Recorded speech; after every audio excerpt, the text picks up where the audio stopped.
নমস্কার, শুরু করছি ইবি টকিজ। আজকের অনুষ্ঠানে আমাদের অতিথি বিষ্ণুপুর সাংগঠনিক জেলার বিজেপির সহসভানেত্রী শম্পা মাথুর। শম্পাদি, আপনাকে স্বাগত, অনেক স্বাগত আমাদের অনুষ্ঠানে। নমস্কার। আজকে এই স্টুডিও এবং দর্শক বন্ধুদের সকলকে নমস্কার। আজকে এই স্টুডিওতে আসতে পেরে নিজেকে ভীষণভাবে আপ্লুত এবং অভিভূত মনে হচ্ছে। দিদি, আপনি তো খণ্ডঘোষের বাড়ি আপনার। হ্যাঁ। তো আমরা দক্ষিণ দামোদর এলাকার কিছু সাংগঠনিক মানুষের যে সমস্যা সেগুলো নিয়ে আলোচনা করব। তো আপনার যে তোরকোনা, সেই তোরকোনা রাসবিহারী ঘোষ, স্যার রাসবিহারী ঘোষের প্রতিষ্ঠিত একটা হাসপাতাল, সেটার তো এখন খুবই দুরবস্থা। সেটার কি অবস্থা আছে? মানুষ তো চাইছে আপনারা কিছু করুন। দেখুন, তোরকোনা স্যার রাসবিহারী ঘোষের জন্মস্থান। তো আজকে যে হাসপাতাল আছে, 34 বছরের সিপিএমের জমানা এবং 15 বছরের যে তৃণমূল সরকারের জমানায় যে এই হাসপাতালটার বেহাল দশা, এখানে উন্নতি তো কিছুই নাই, বরঞ্চ অবনতি আছে। কারণ দেখুন, আমাদের যে হাসপাতাল, সেখানে কোনো ট্রিটমেন্টও ঠিকঠাক নেই, ডক্টরও ঠিকঠাক নেই এবং বেড থাকলেও সেখানে চিকিৎসা হয় না। তারপরে বলি যে আমাদের হাসপাতালে তৃণমূল সরকারের জমানায় আমাদের একটা ফান্ড আসে, জানতে পারি যে সেই হাসপাতাল নতুন নবরূপে হবে, কিন্তু সেই হাসপাতাল তো হয়নি। উল্টে এই হাসপাতালটি চলে গেছে কোয়েট জিপিতে।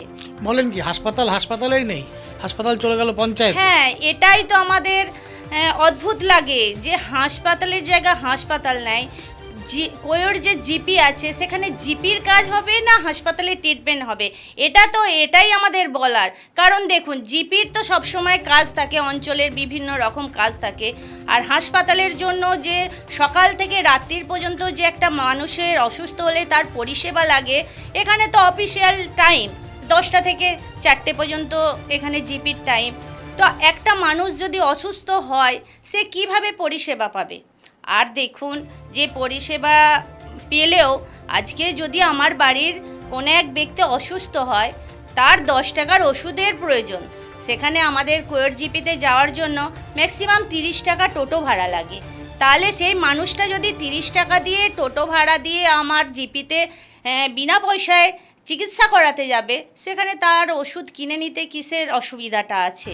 তো এই নিয়ে গ্রামবাসীর ভীষণ ক্ষোভ। আপনারা কি কিছু ভাবছেন? আপনারা তো ক্ষমতায় এলেন। অবশ্যই ভাবছি।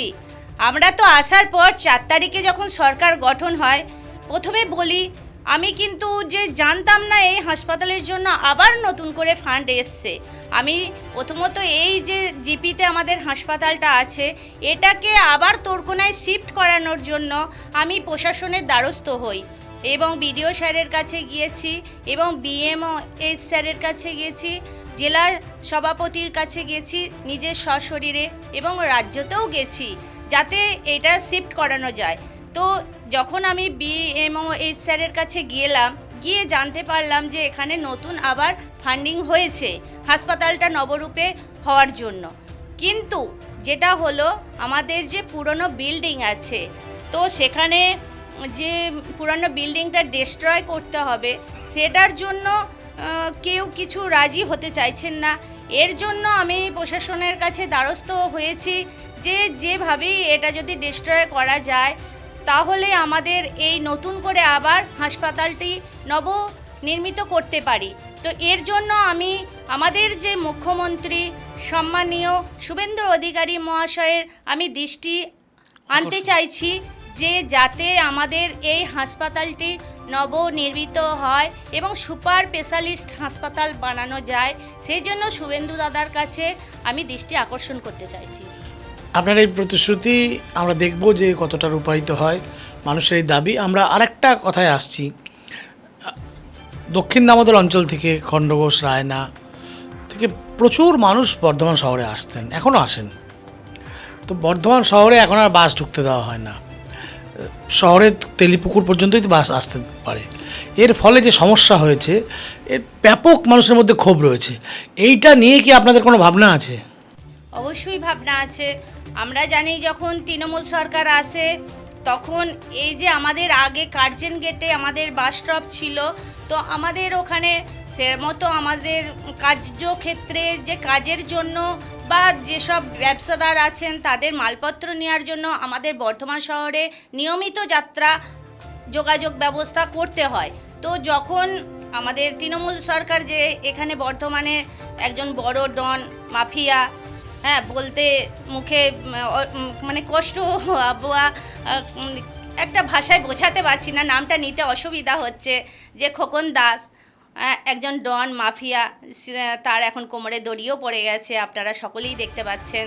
তো উনি নিজের স্বার্থটা বুঝেছিলেন, দক্ষিণ দামোদরবাসীর কথা উনি ভাবেননি কো। উনি চেয়েছিলেন যে যদি এই বাসটার যোগাযোগ ব্যবস্থাটা আমি বন্ধ করে দিতে পারি তাহলে আমি হিউজ টোটো নামাবো এবং আমি সেই টোটোগুলোকে আমি ব্যবহার করে আমার নিজের ইনকাম করব, আমার রুজি রোজগার বাড়াবো, আমার টাকা বাড়াবো, আমার ব্যাংক ব্যালেন্স বাড়াবো, এইটি তৃণমূলের নেতা চেয়েছিলেন। তো এই কারণে আমাদের কার্জন গেটে যে বাস স্ট্যান্ডটা এটা তুলে দিয়ে আলিশাতে নিয়ে যাওয়া হয়, কারণ মাত্র এটাই যে এই তৃণমূল নেতার তাহলে রুজি রোজগারটা হবে না। এর জন্য যে সাধারণ মানুষের এত ক্ষতি, ক্ষয়ক্ষতি, এত অসুবিধা, কারণ একটা দেখুন, একটা গরিব মানুষ সে বর্ধমানে কাজ করতে আসছে পেটের দায়ে, তাকে যদি এরকম বাসে কেটে কেটে ভাড়া দিয়ে বা টোটো ভাড়া দিয়ে আসতে হয়, তার ক্যারিং কস্ট লাগে 100 টাকা। সে যদি 100 টাকা করে পার ডে খরচই করে দিল, তাহলে তার ইনকাম অফ সোর্সটা বা তার সংসারের যে খরচটা সে চালাবে কিভাবে, সে সংসারটা চালাবে কিভাবে?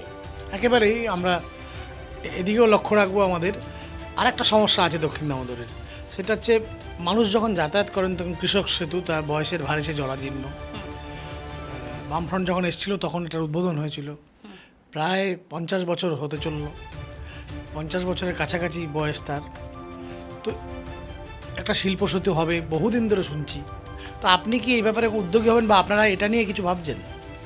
দেখুন, আমাদের যে কৃষক সেতু সিপিএমের সময় আজ থেকে 50 বছর আগে তৈরি হয়েছিল, তো আজকে যে কৃষক সেতু পারাপারে আমরা তখন ছোট হলেও আমরা খুব আমাদের মনে আছে যে যতবার বাস যাওয়া আসা করতো তার ট্যাক্স দাঁড়িয়ে দিত। তো আজকে যদি সেই ট্যাক্সগুলো থাকতো বা ব্রিজটাকে ভালোভাবে করতো, আমার তো মনে হয় বোধহয় সোনা দিয়ে তৈরি হতো এই ব্রিজটা। মানে একটা টাইমে এত ট্যাক্সের টাকা এই সিপিএম আমলে তোলা হয়েছে যে এই ব্রিজটা হয়তো সোনার তৈরি হতো।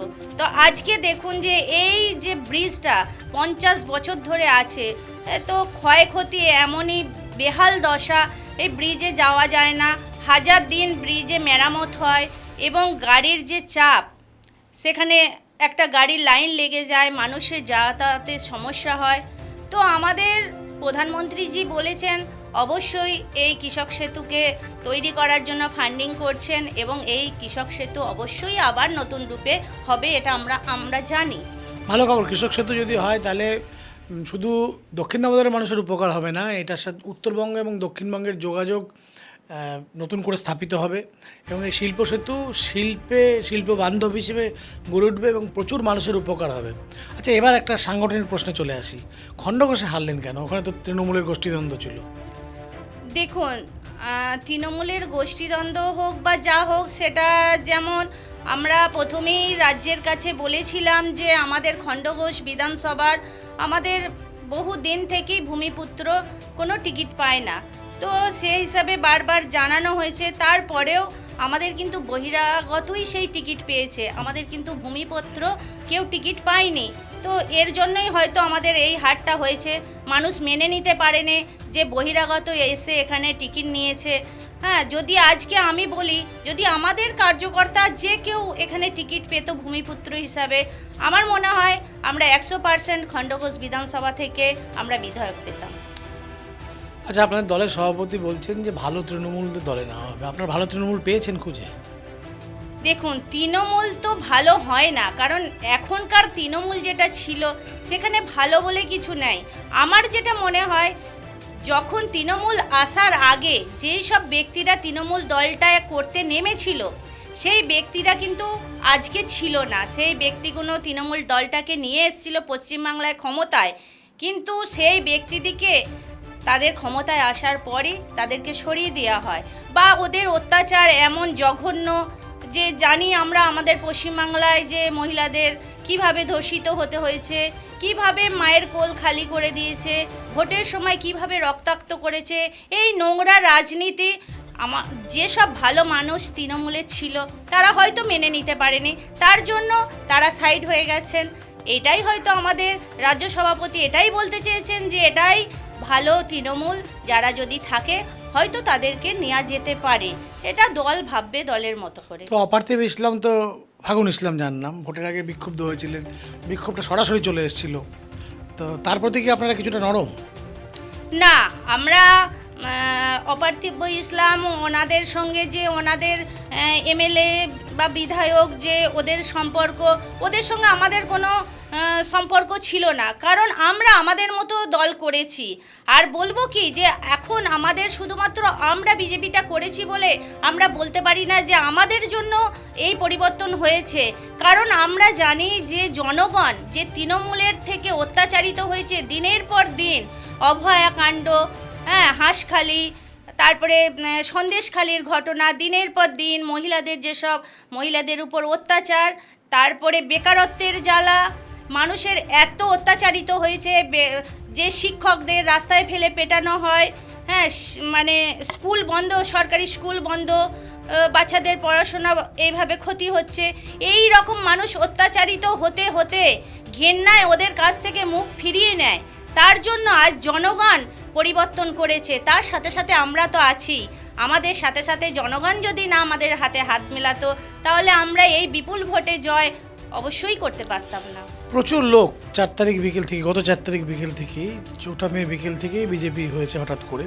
এই দলে দলে বিজেপি, নতুন ধরনের বিভিন্ন ধরনের বিজেপি বাজারে পাওয়া যাচ্ছে। এই এত বিজেপির চাপ সামলাবেন কী করে? কিছু ভাবছেন? কোনো ওষুধ আছে আপনাদের কাছে? দেখুন, আমাদের তো দল সিস্টেমে চলে, অবশ্যই আমাদের যে সিস্টেমটা আছেন, যে কেন্দ্রীয় সভাপতি বা রাজ্য সভাপতি, জেলার সভাপতি, মণ্ডল সভাপতি এবং বুথের সভাপতি, এই 5টি স্তরে সভাপতি ওয়াইজ আমাদের দলটি চলে এবং সভাপতি হচ্ছে শেষ কথা।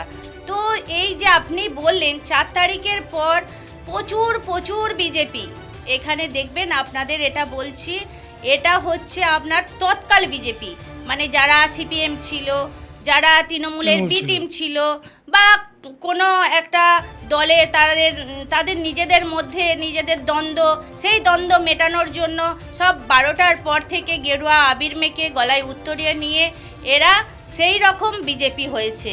তো এই বিজেপিটা নিশ্চয়ই যে আমাদের সাংগঠনিক দলের বিজেপি নয়, কারণ আমাদের সাংগঠনিক দলের বিজেপির যেসব আমাদের কার্যকর্তা আছে তাদের কোনো অধ্যত্ব নেই, তারা জানেন যে তারা মোদিজির আদর্শে চলেন, আমাদের যে শ্যামাপ্রসাদজির আদর্শে চলেন, সেহেতু আমাদের কার্যকর্তারা কখনো এরকম অধ্যত্ব করতে পারেন না। এটা হলো তৎকাল বিজেপির কাজ। এই যে তোলা, এই কাউকে মারধর করা, কারোর বাড়ি জ্বালিয়ে দেওয়া, এই নোংরামোটা কিন্তু তৎকাল বিজেপি করে, যারা তৃণমূল থেকে এসেছে তারাই করছে। আচ্ছা, তৃণমূল আমলে আপনাদেরই অভিযোগ ছিল যে তোলাবাজি একটা শিল্পে পরিণত হয়েছে, তোলাবাজি ব্যাপকভাবে হয়েছে।